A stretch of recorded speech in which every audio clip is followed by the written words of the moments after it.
नमस्कार, मी स्नेहा स्वागत करते तुमचं आपल्या नवीन एका व्हिडिओमध्ये। तर सगळ्यांना शुभ सकाळ।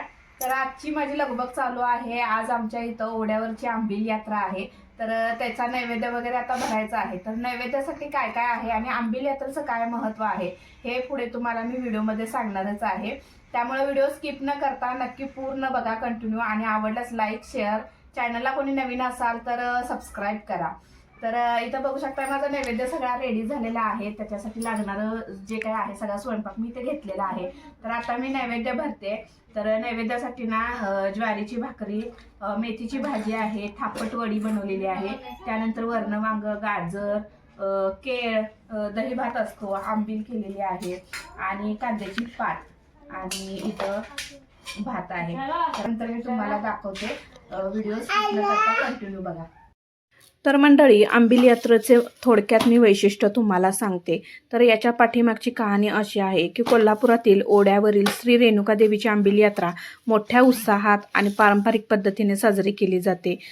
कर्नाटकातील सौंदत्ती येथील रेणुका देवीची यात्रा मार्गशीर्ष पौर्णिमेनंतर पहिल्या शनिवारी कोल्हापुरात ही आंबील यात्रा भरते। आणि या यात्रेचं वैशिष्ट्य म्हणजे ही यात्रा रेणुका देवीच्या सांत्वनासाठी भरते, अशी ही चालत आलेली प्रथा आहे। याच्या पाठीमागचं पौराणिक कथेनुसार महात्मा असा आहे की श्री रेणुका देवीला वैद्यत्व प्राप्त झाल्यानंतर तिचे सांत्वन करण्यासाठी कोल्हापूरकर भाविक हा नैवेद्य घेऊन येतात। पहाटे देवीला अभिषेक होतो, आरती केली जाते, त्यानंतर पालखी सोहळा व मानाचे जग सौंदतीहून परतलेले जे येतात तर त्यांचं पूजन होतं। आणि यावेळी देवीला वडी, वरणवांग्याची भाजी, भाकरी, कांद्याची पात, आंबील, गाजर, मेथीची भाजी, लिंबू या पारंपरिक पदार्थाचा नैवेद्य म्हणून अर्पण केला जातो। आणि उदग आई उद हा अखंड गजर चालू असतो। देवीला अर्पण केलेला नैवेद्य पुन्हा भाविकांना दिला जातो। आणि अजूनही कोल्हापुरात सांत्वनासाठी गेल्यानंतर काही अन्न बरोबर घेऊन जायची परंपरा आहे। दुःखातील माणसाला घास भरवणे व स्वतःही 2 घास खाऊन तोंड गोड करून परतणे ही आमच्या कोल्हापूरकरांची परंपरा आहे।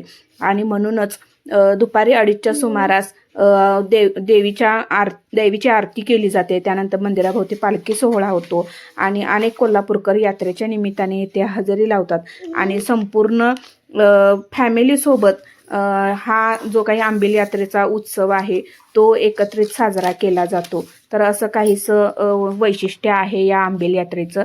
तर व्हिडिओ कसा वाटला नक्की सांगा आणि आवडला तर जरूर एक लाईक करा।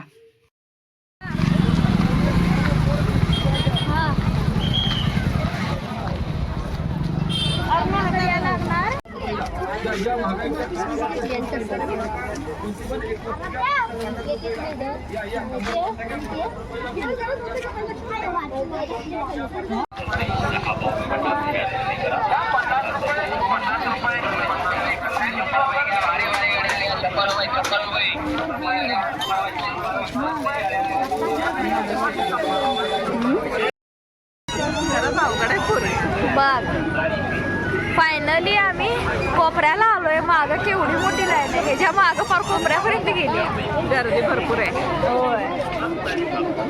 तर इथे एक आम्हाला रांगेला उभारल्यानंतर एक अनुभव आला, तो खूप म्हणजे मोठा अनुभव होता। तर देवापर्यंत पोहोचण्याच्या ज्या काही महिला होत्या ना, काही मोजक्याच होत्या, तर त्यांना देवापर्यंत पोहोचण्यासाठी चोरवाटा पाहत होत्या। तर माझं एक म्हणणं आहे, तुम्ही एवढं मनापासून नैवेद्य बनवता देवीसाठी, वर्षातून एकदा हा उत्सव असतो, तर तुम्ही ना असा नैवेद्य पोचवण्याच्या चोरवाटा बघू नका। प्रामाणिकपणे जसे नंबर असतील तसं तुम्ही व्यवस्थित रांगेने नैवेद्य देवीपर्यंत पोच करा, तोच खरा तुम्हाला मान्य होईल नैवेद्य। तुम्ही मनापासून नैवेद्य बनवता आणि चोरवाटा पाहता, त्याचा काहीच उपयोग नाही आहे। झालं असं की आम्ही नंबरामध्ये होतो, आम्ही प्रामाणिकपणे नंबराने व्यवस्थित रांगेमधून आलो आणि काही जण ना मंदिराजवळच इथे आल्यानंतर ना तर मुलींना मध्ये घालायला लागले की तिची मम्मी पुढे गेली आहे, आणि जे काही त्यांचा गँग होता ना त्यांनी साईड होऊन ना त्या मुलीकडे एकत्र 5-6 जणांचा नैवेद्य पोच केला। तर असं काहीसं चालू होतं। तर हे कुठं तर चुकीचं आहे, म्हणून तुमच्याशी शेअर करावंसं वाटलं। सो फायनली फ्रेंड्स, आम्ही घरी आलेलो आहोत। देवदर्शन वगैरे झालं, नैवेद्याचं जे मिळालेलं होतं ते आम्ही तिथेच बसून खाल्लो, कारण हे अजून आम्हाला न्यायला आले नव्हते त्यामुळे। तर रिया वगैरे गेली घरी, आता वाजलेले आहेत 5। तर आता थोडंसं घरात येऊन खाल्लं. तिथं नैवेद्याची भाकरी वगैरे मिळाली होती ती खाल्ली. आणि आता मुलं पण झोपलेली आहेत. अथर्व पण झोपला आणि अर्णव पण झोपला. तर माझा अवतार बघू शकताय. खूप कंटाळा आला आहे, कारण रांग एवढी गर्दी होती. एवढ्या मोठ्या रांगेतून आम्ही जवळजवळ 1 तास 1 ते 1.5-2 तास आम्ही रांगेमध्ये होतो.